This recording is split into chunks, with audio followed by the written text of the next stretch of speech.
Said I can't be lit 24/7, yeah. Can't take no before still in heaven, eh? It's gonna take more than flirting to that's why I don't hit you up that much. You gon' have to show me what's love before you just get let in. So I can't be lit 24/7, no. With a pick this big, nigga can't just get up and go. I know you want another hot girl summer, but I ain't finna hop up and hunt ya. I'ma let you drop off that number and let you get the getting. Alright, let's get to it. I may cuss, but I don't curse. Let's get that situated first. Bars because I'm nice and all that, but we already know that. Taurus is. Let's get to it. Y'all up next. We're going to get into this Taurus energy. Spirit, give me the strength. Give me the wisdom. Give me the proper way to filter and articulate the messages that is needed for the Taurus collective. This is for course watchers included. If you're here, I'm glad you're here. You're welcome. Tauruses, of course, and people who just are watching to see how Taurus energy is associated with your charts.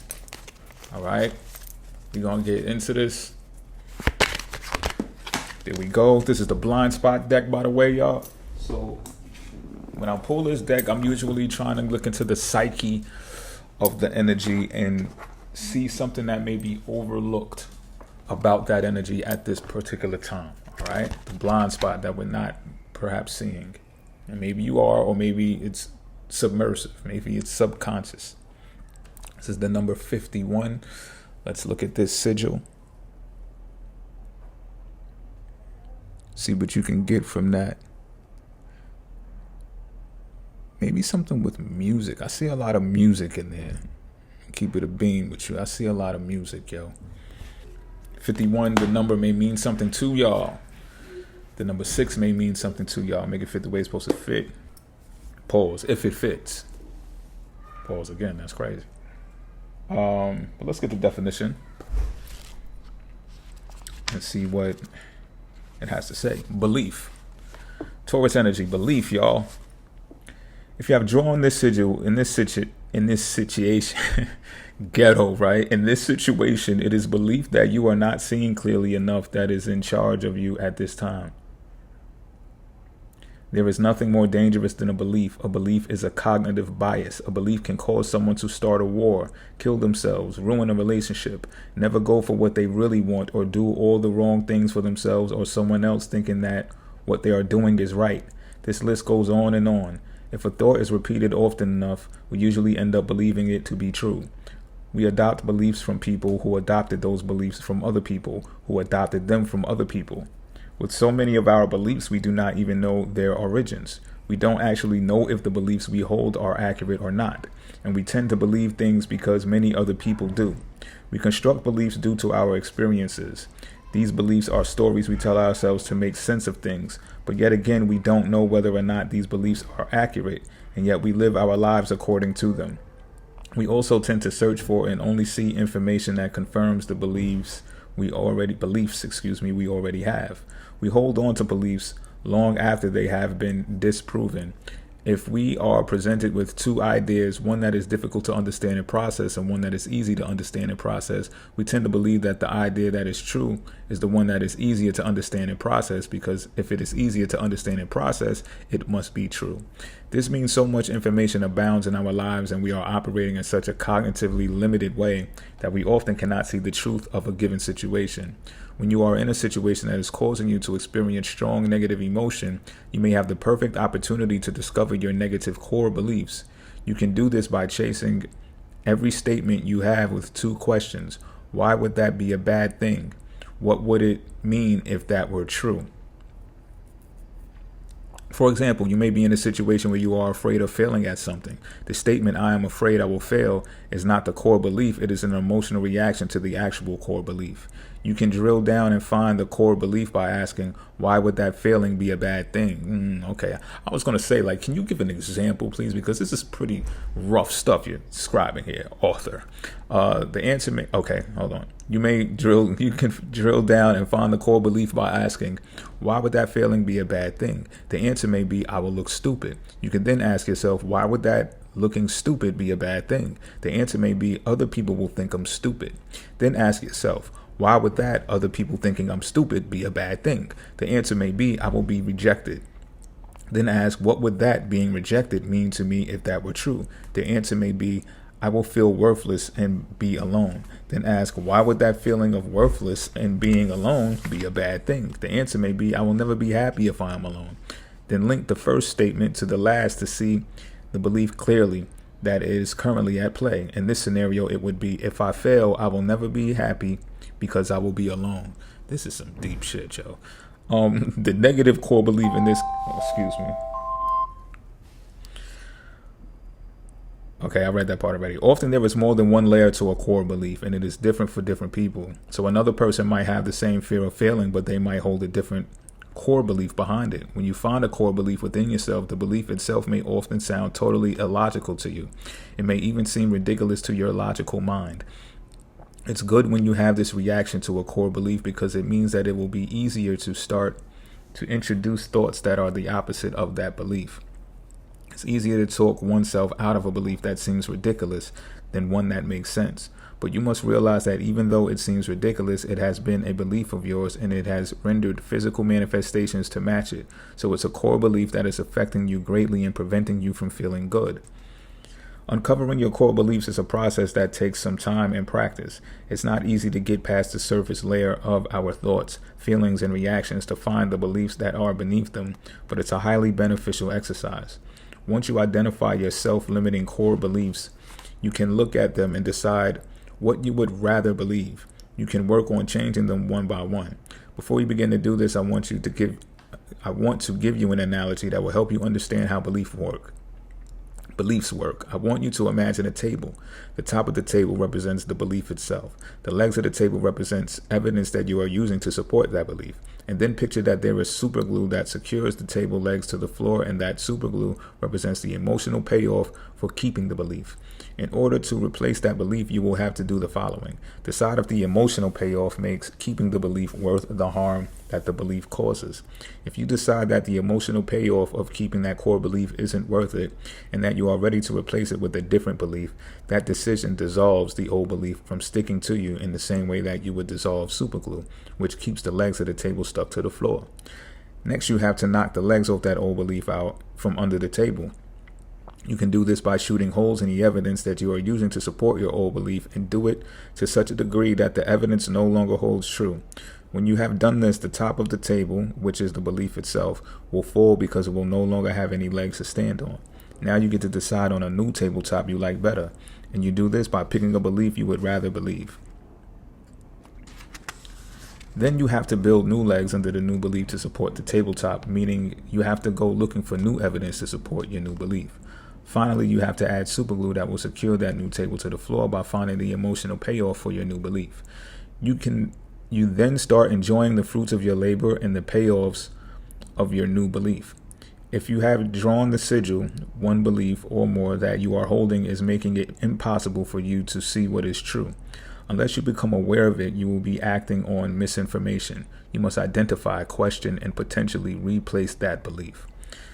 So deep. I know it's pretty lengthy, y'all. If y'all are still here, I commend you for still being here, and I hope y'all grasped as much as that as y'all could and retained it as much as y'all could. Sometimes I speed read because that's how I retain information better, because now I have to, profess in relation to this reading and the rest of the cards that'll be drawn, so on and so forth, right? So before I get to drawing tarot, which I will be doing, I want to insert here.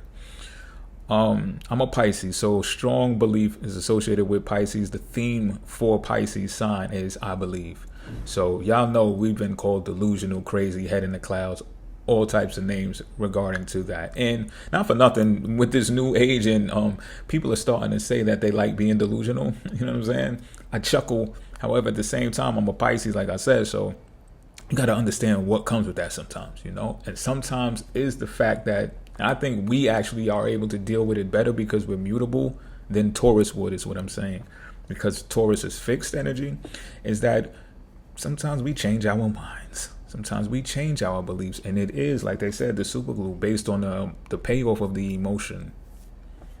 Constructivism, what they mentioned, right? Constructivism being an experience that we go through that solidifies the belief that we have, will have us stick to that belief. However, we sometimes, and I have to agree, sometimes we don't break it down. We don't pick it all the way apart and say, okay, well, yeah, that happened that time, but do we still have to carry that belief because of the results from that experience? Have we probed it any further to see why we feel that way? And I think that's where the key component is being said here, to probe. Probe what we learned in research. Years ago, I used to do market research, apart from just research that I do now, right? So probing is one of the things that you have to do in the line of questioning to get people to express themselves to the last part, to where they say, no more, I have nothing else to say about that. It's kind of like interrogation, to keep it a bean with you. So do we probe ourselves? And like the description says, when it's simple and easy to understand and process, it's like, why do I have to go any further? Right? And then it'd be those obstacles. And I got videos in a pipeline that I'm making and I'm working on behind the scenes that actually has a lot of this information associated with it. And it's like, why are we so comfortable not probing ourselves with probably the most essential things in our lives, which are beliefs that could possibly be hindering us and preventing us from moving forward? I'll give you an example myself with me. I just recently felt like, one of my strong beliefs is don't respond emotionally, because, like it said, it's going to make you look foolish, or it's going to make me, right? It's going to make me look foolish, or it's going to make me look unhinged. It's going to make me maybe feel unsafe, or look unsafe, or courageous, or sporadic, or maybe that I care too much. So I'm going to give leverage to the other individual. And then it's like, well, have I truly probed myself down to the nook and the crannies of it, right? And then I had to do some reflecting, because I got a video coming up soon, like I said, that's going to pertain to this. I'm going to explain it in further detail. That says like, it's a placement that I have that makes me feel like I should emotionally respond to certain things. So I just recently did it. I said, you know what? I'm just jumping out there. I no longer am going to care about how this is going to make me look afterwards, because it's putting me more further in stagnation for me not to address this thing right now. I can't take it any longer. You understand what I'm saying? So this belief that I had, that patience and, not being emotional is the best way to deal with when you're going through something with someone. And it's like, nah. It's only that way because I didn't look foolish and I didn't look all of those other things that I was talking about in other scenarios. But why? Because I didn't give myself even the opportunity to look foolish, right? Because when you don't emotionally respond, who would know? You understand what I'm saying? At least take a chance. And I know, look, it comes down to the emotional, like they said, the emotional payoff, right? I feel better after doing that. Has it always resulted in me feeling better after doing that? No. Let's get this energy out here, though. It's a great day. Sun going down. I'm going to have to turn the lights on soon, but we're going to get this reading done first. Taurus's culmination. We're looking at the 10 of Pentacles here. All right. So let's get right to it, right? That's beautiful, isn't it? What else, Spirit? Page of Cups. I want more to go off of. What else, Spirit? Star card. That's a fact. What else, Spirit?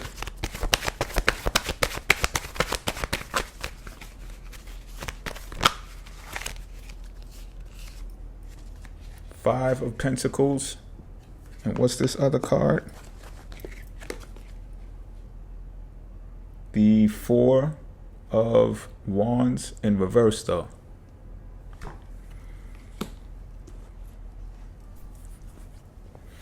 Okay.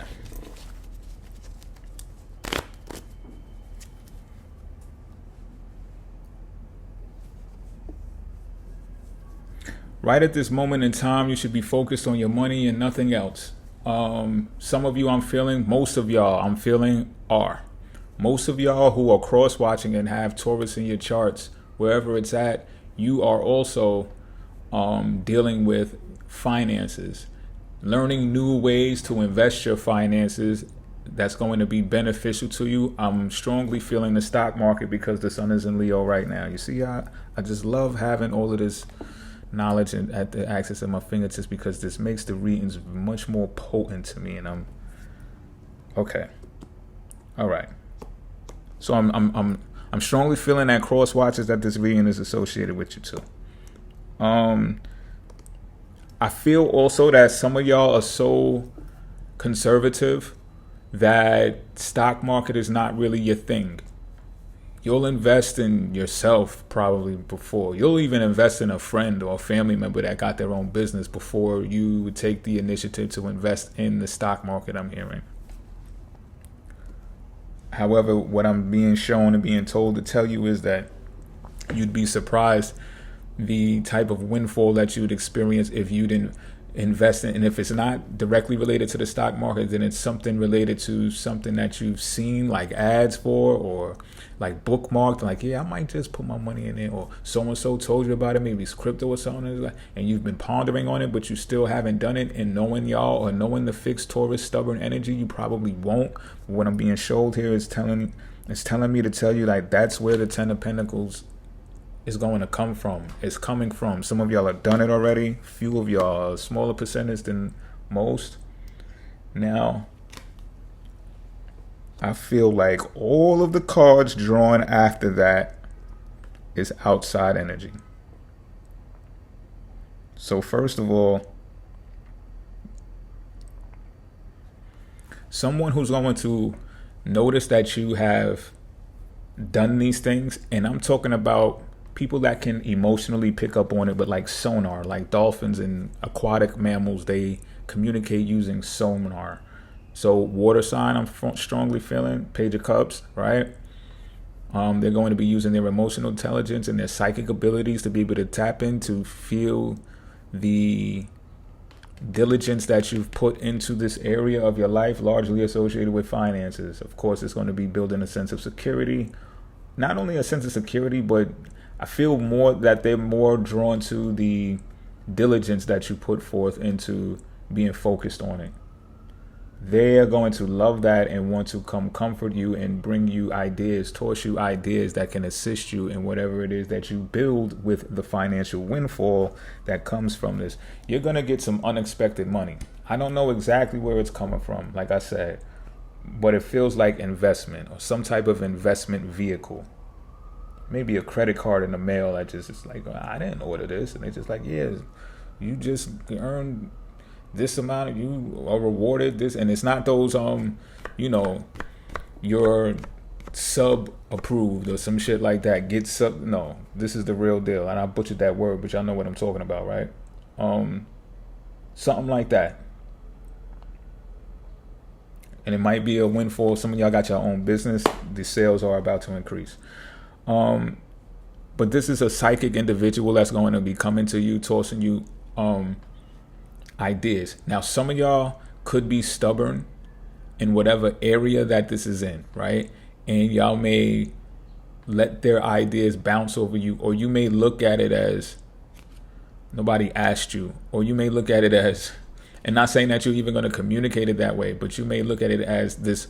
You may resort back to your own belief about money, right? Oh, I don't do the stock market or something like that, that attitude, and look at what they're saying to you in the same type of way initially.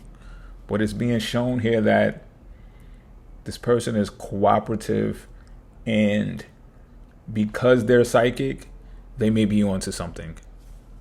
So again, it's like the belief, if you have if you have belief in a particular way of doing things and then you try something new and then you get an unexpected windfall from it, well, that's teaching you something that your belief was probably needed to be dismantled so you can not get in your own way. So when this person comes with psychic energy that is foreign to you, or good ideas that you don't even know that are psychic yet, it's going to sound foreign to you, it's going to feel foreign to you. You should then probe yourself. Why does this feel this way? Why is it making me feel that way? Is it because I'm so self-absorbed that I don't want to hear another person's insight on what I have going on? Is it because they're offering information instead of being asked for advice? Do I feel like they've overstepped their boundaries? Do I feel like they're doing too much? Do I feel like I'm gonna have to owe this person? It's like when people be joking around and be like, yo, if you win a lottery tomorrow and somebody gave you the numbers for it, how much you gonna get them? You know, if you win 50 mil, they gave you the numbers, how much you gonna get them? I see that a lot online, especially from the comedians, and it's a funny question. I don't ever answer it, but I just be like, well, goddamn, I know me. You know, I ain't gonna say it right now. I know what I do, but everybody ain't the same, right? Like they said in the description, everybody doesn't have the same experience. That's also what I'm picking up on. It's not a one size fit all. So when you do what you do, that's for you. When this person comes along and gives you information, that is also for you. It's not a one size fit all. So I would say don't give financial advice based upon what this is. All right? Don't start spreading the word like, yo, you should invest in this. Don't do that. This is for you. Now, this star card, this is where things start getting interesting, because there's actually a community of people that are hedging and hoping that you do the correct things. You make the correct decisions that empower you more. And not for nothing, I'm just keeping it a beam with you now, that you do get more financially stable. You do get more money, because that's going to benefit them in some type of way. Whether it's trickling down economics or if it's trickling down the information to them so that they can empower themselves to do what you've done. And I just got finished saying that that this isn't a one size fit all, right? But they may develop a belief in you that the way that you did it is the blueprint for them to also do it. What I'm being shown and told here is that utilize that based on spiritual practice and spiritual, faith-bound mechanisms. So it's like I give you what I feel to be a perfect example of that. So like I said earlier in my explanation, I'm under this belief that emotionally responding to certain things, to certain people, is a no-no. It's a disservice. However, yet I did it, and not only did I do it, I did some research and I found like that's my celestial temperament anyway. That's what I'm supposed to be doing anyway in this sector of life. So all along I had a belief that is anti-me, right? So I would say if you are to give someone advice, I'm not saying you're an astrologer, but you might want to tell somebody, I think you should go see an astrologer before you buy my course, or before you understand what I'm saying? Like, look, some people could buy courses, right? Or sell courses, and it's just like, they don't give a fuck that life is not a one size fit all. They don't give a fuck. So maybe they don't know, right? I don't want to pass judgment or blame, but life is not a one size fit all. So if everyone's buying this person's blueprint because they have a belief in them, because they have the proof, right? The constructivism based upon what they are teaching, then you can see how a lot of people will go for that, right? But it's like, yo, like I said, this is for you. So the same way you got it, and the same way it came to you, you got to be like, yo, yeah, I got the information, but I'm letting you know that I've been inspired because I got psychic information. And some of y'all might not like that or want to hear that because it's not sound enough. It sounds maybe pseudo. It sounds maybe like I'm trying to be a con artist or something, but I'm keeping it a beam with you. Like, yo, a psychic person came to me and gave me this idea. That's how I blew up. How I'm going to tell you that that's the same way that that's going to happen for you. Sure, I can be a beacon for you, right? But that poverty mind state, or the Five of Pentacles right here, it's more of a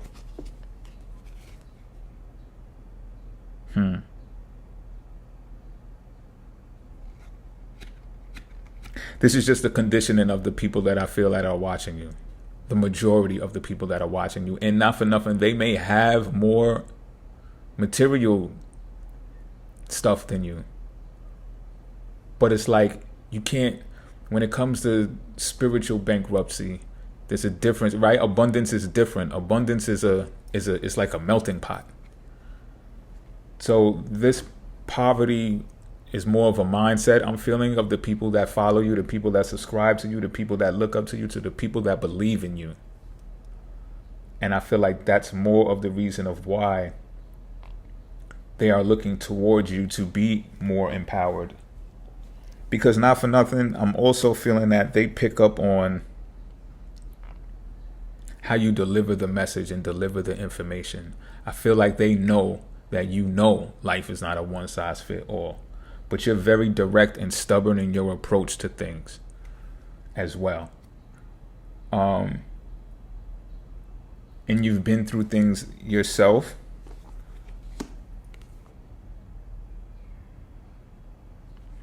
They feel if this doesn't work for them, and I know this is, y'all want to hear about you want to hear about y'all, but look, this is what the cards are saying, to look at how people are associated with you. They're affected by this energy as well.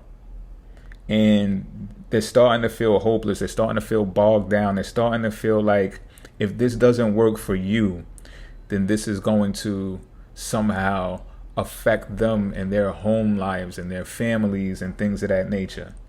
Their plans, the things that they have planned to do are going to be canceled in some direct relation to you.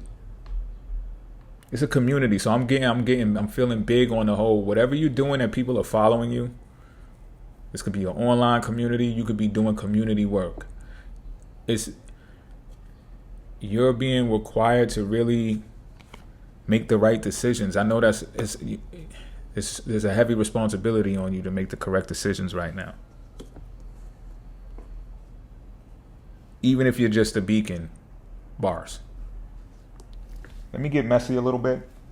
Spirit, can we get more detail about this? Just draw some cards and just talk about it in general. And I'm feeling also like it has something to do with the fire element in Leo right now. It might have something to do with ego. I think these people are dealing with their egos, and that also is a reason why they feel spiritually bankrupt, because they're allowing their egos to interfere with the new type of currency that comes from the star card, because everything's going this way. Star card, Page of Cups, all going towards you, and then the Five of Pentacles comes, and then it's going the other way. So it's like these people that I'm feeling, and although they may watch you and tap into you, subscribe to you, all that, like a few videos here and there, pictures, whatever it is that you do, they still are under the materialism umbrella, or the things that make them feel good all of the time. You know how people want to feel good all of the time?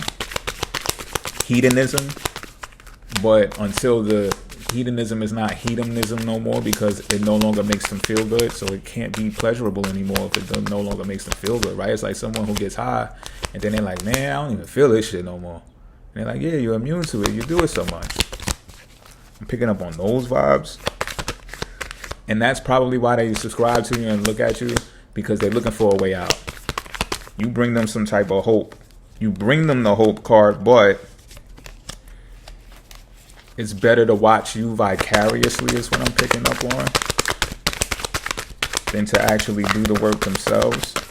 And you're like tapping into spiritual shit and psychic shit and all of that. And you're a pretty practical person yourself, is what I'm feeling. And those of you who are cross-watching in this area of your life, you are practical, cautious, discerning.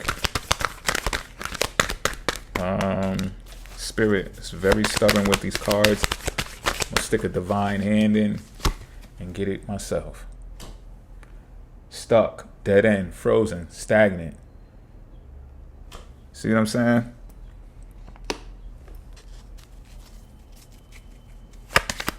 More.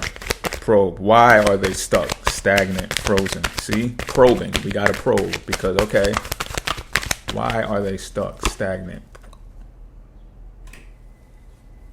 hopeless, lost, depression, suicide? You see why I was already on to this? It's a mind state. They know this is affecting their families, their homes, this behavior, this mindset that they carry. And I said the hope card is facing towards you, and this psychic individual that's coming to you with these visions, with this information that's going to benefit you, right? And I said it's for you. And it's like, here, these people over here, they're stuck. Depression, suicide. These are fatal emotions. You know what I'm also just picking up on? Perhaps I was articulating that in a way that was incorrect. Perhaps these people are not following you. Perhaps these people do not subscribe to you. And this is just a definition or a description of people getting the taste of their own medicine. You will know them by thy works is what I just heard.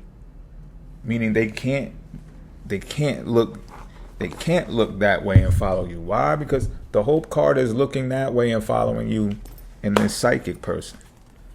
Everything else after that was facing the other way and upside down, and it's like they're already on their road. I'm picking up heavy on Noah's Ark type energy. Like, you understand what I'm saying? Like, God is showing you and telling you something. So this may be a signal, and I must probably revise this because I must articulate this in the correct way. I'm going to get more info. I'm going to draw more cards, but this may be so much for you that, I don't know, I feel like it's a new currency, like maybe spiritual currency, or the way about obtaining finances and wealth and abundance. It doesn't look like it usually looks the way that abundance is advertised. You understand what I'm saying? It's like you're on the undercurrent, maybe even the underdog, or how you get it, they don't get it. Like I said, they can have more than you and just don't have the abundance that you have. And it kind of, it makes you special.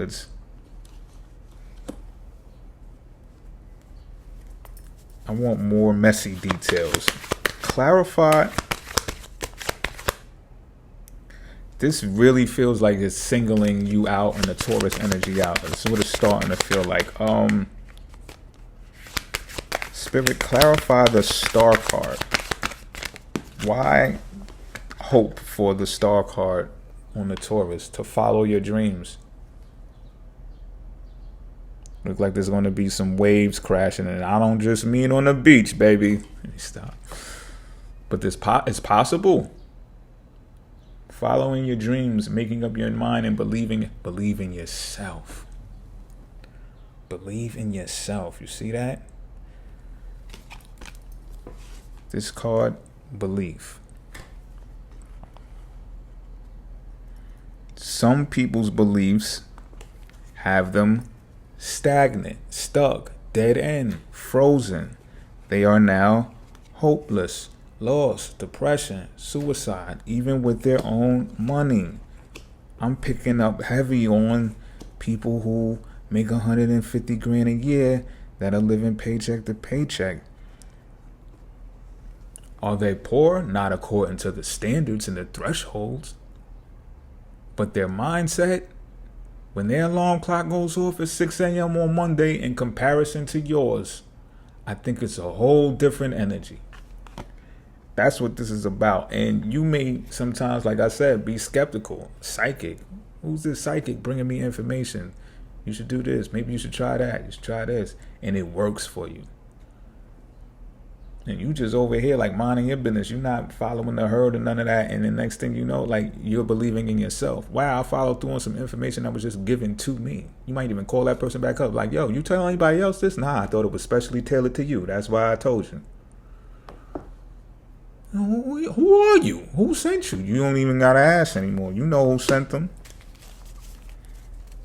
So yeah, this is what I'm getting. Belief in yourself. Some of y'all may be struggling to believe in yourselves, or may struggle with that for I don't know how long. The message is clear here. Belief in yourself. If you don't believe in yourself, and whether it's certain areas of your life, especially I'm feeling financial, whatever the case may be, try again. Probe. Do the probing technique that was described with the 51 card. Probe. Why don't I believe in myself? Why don't I trust myself with money? Because I fucked up a few bags before. Well, how would that make you feel? if you fucked up a few bags. Or to make me look like a failure because I went broke. Well, how does going broke make you feel like you shouldn't believe in yourself? Oh, that's true because I did get the bag again. Exactly. So what are we talking about right here? Knock it the fuck off. Stop playing. Advice.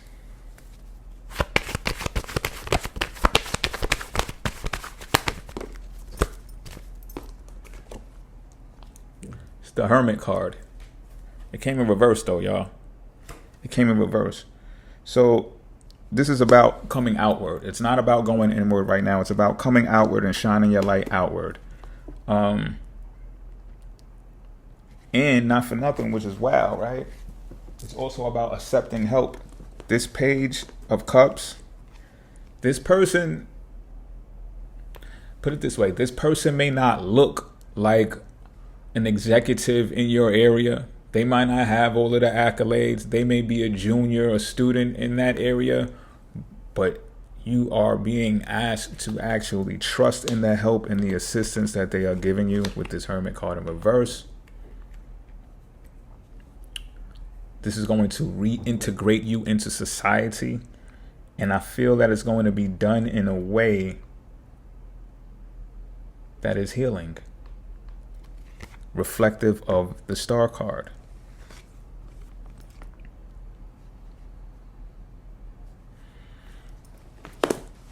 That's it. Till next time, I'm out.